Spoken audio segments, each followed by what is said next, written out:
زنګاو فیسټیول چې کوم ته ډریگن بوټ ریس هم ویل کیږي د انټرنیشنل ډریگن بوټ فیډریشن د سوري لاندې د دغه خوندورو مقابلو انعقاد په چین کې شوی و، کوم کې چې چین، چیک ریپبلک، کینیډا، انګلینډ، روس، تایلینډ، استرالیا په شمول د نړۍ 12 ملکونو نه په سوونو لوبغاړو برخه اخیستې وه او د دغه مقابلو خوندونه یې یو په دوه کړي وو. د هر کال په شان سخت کال هم د دغه څلور ورځنۍ مقابلو دوران لوبغاړو د کشتیانو ریسونه لګولي وو او مقرر کړی شوې 100 میټره، 200 میټره، 500 میټره او 1000 میټره فاصله یې نه یوازې طی کړه بلکې د خپل صلاحیتونو عملي مظاهره یې هم کړې ده. د دغه مقابلو کې 500 میټره ریس کې د خوندورې مقابلې نه پس چین تایلینډ ته ماتې ورکړې ده. په 100 میټره، 200 میټره او 400 میټره ریس کې هم د چین لوبغاړي په اول نمبر راغلي دي، ولې په 1000 میټره ریس کې کینیډا د زبردست مقابلې نه وروستو چین ته ماتې ورکړې ده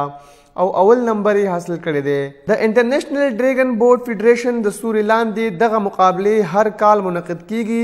کوم نه چې بریا ترلاسه کوونکي 2 ټیمونه د ډریگن بوټ نړیوالې مقابلو ته کوالیفای کوي.